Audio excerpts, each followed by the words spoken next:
Mari kita lihat kondisi masalah babak-babak ini ya. Kita di sini sekarang nih, di babak keempat ini ya. Kalau Anda lihat di sini ada garis merah yang mengikuti timeline perjalanan waktu umat Islam. Ini garis merah ini bukan garis kemiskinan ya.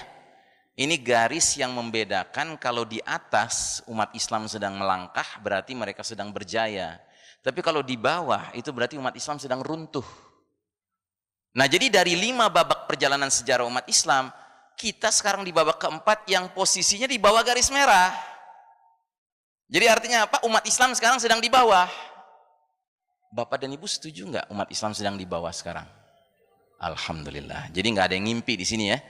Nggak ada yang bilang, enggak Ustadz kita lagi berjaya di mana-mana umat Islam. Gitu, ngimpi kali. Gitu. Enggak, kita sedang runtuh sekarang. Sejak kapan kita runtuh? Semenjak meninggalkan babak ketiga. Babak ketiga itu ditinggalkan kapan? Tahun 1342 Hijriah, 1924 Masehi. Ada peristiwa apa yang terjadi pada saat itu? Khilafah yang terakhir runtuh.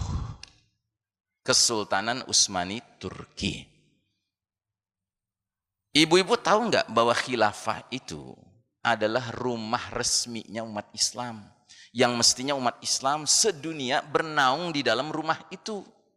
Dan kita bernaung di dalam rumah itu selama ribuan tahun, Pak. 1342 tahun kita bernaung di dalam rumah itu. Tetapi semenjak tahun itu, rumah itu diruntuhkan. Oleh siapa? Oleh kerjasama Yahudi, musuh utama kita, dengan pengkhianat di dalam barisan khilafah itu sendiri. Pengkhianat itu jajaran pimpinan militer khilafah Turki waktu itu bernama Mustafa Kemal. Si Mustafa Kemal ini salah seorang pimpinan militer khilafah. Tapi dia berdarah Yahudi, Muslim tapi berdarah Yahudi. Sejak kecil belajar sama guru-guru Yahudi. Setelah dewasa pergi ke Perancis, ke barat, belajar sama orang kafir. Pulang-pulang dari sana dia bilang apa? Hai umat Islam, kalau kita mau maju nggak ada jalan lain. We have to make modernization. Kita harus melakukan modernisasi. Dan pengertian modernisasi adalah kita harus mengekor kepada bangsa-bangsa yang sudah lebih maju dari kita. Dan kita harus tinggalkan ajaran Islam yang sudah out of date, ketinggalan zaman. Dan pengertian ajaran Islam yang mana yang harus ditinggalkan? Banyak, tetapi yang paling penting, yang paling mendasar yang dia lakukan adalah apa? Dia bubarkan sistem bermasyarakat bernegara umat Islam yang namanya khilafah, yang sudah berlangsung ribuan tahun, untuk kemudian dia tegakkan sistem negara modern sekuler berfaham nasionalisme Turki. Dan karena ini terjadi di jantung kepemimpinan umat Islam, maka semua negeri yang Islam yang lainnya mengekor. Tanpa kecuali negeri yang kita cintai karena Allah bernama Nusantara. Coba bayangkan, ratusan tahun pejuang-pejuang di negeri ini melawan penjajah kafir Portugis, Belanda, Jepang. Teriakannya apa? Allahu Akbar. Kok tiba-tiba menjelang merdeka yang diteriakkan mertua, merdeka gitu, ya kan? Dari mana ini? Ini upaya pihak tertentu untuk membelokkan sejarah. Pangeran Diponegoro, pejuang nasional. Hah? Pangeran Diponegoro itu mujahid fisabilillah. Kalau dia pejuang nasional, dia dibuang ke tempat lain. Dibuangnya kemana? Ke Sulawesi ya? Sulawesi ya? Mestinya sampai Sulawesi disambut dong. Kenapa nggak disambut? Ya nggak dikenal. Ya kan?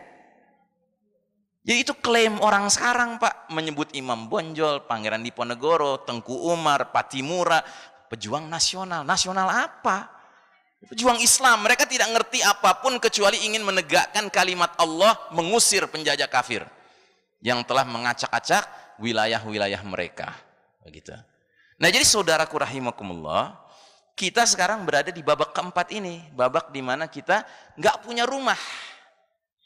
Jadi kita menjadi seperti anak-anak ayam kehilangan induk, seperti gelandangan nggak punya rumah permanen, akhirnya bikin bedeng, ya kan? Kan orang biar gimana pun harus punya tempat bernaung, nggak punya rumah ya tinggal di bedeng. Keasikan tinggal di bedeng, Pak. Akhirnya teriak-teriak, bedeng harga mati. Gitu. Apa nggak lucu itu? Lucu, diketawain, Pak. Semua orang-orang yang tinggal di rumah permanen lain. Gitu. Ih, cuma punya bedeng aja ngotot pingin mempertahankan bedeng. Dan giliran di tengah bedeng itu ada orang bilang, ayo kita bangun rumah lagi. Dia bilang apa? Nggak boleh, kita tinggal di bedeng aja. Gitu. Apa nggak aneh, Pak? Ya. Jadi ada muslim mukmin mengajarkan, ayo kita tegakkan khilafah kembali gitu kan. Oh nggak boleh, ini bedeng udah harga mati, jangan diapa-apain lagi. Aduh, kasihan betul, mental bedeng. Gitu. Ngerti ya? Makanya Nabi bilang, hidup di bedeng ini sementara, akan datang babak kelima, tegak lagi rumah kita. Tapi rumah itu nggak akan tegak sebelum muncul pemimpin yang bisa mempersatukan kita. Bukan pemimpin yang lewat penghitungan suara. Ya, kalau Anda mengharapkan ada pemimpin lewat penghitungan suara bisa mewujudkan rumah itu kembali, Pak, Anda termasuk pemimpin yang hebat. Gitu.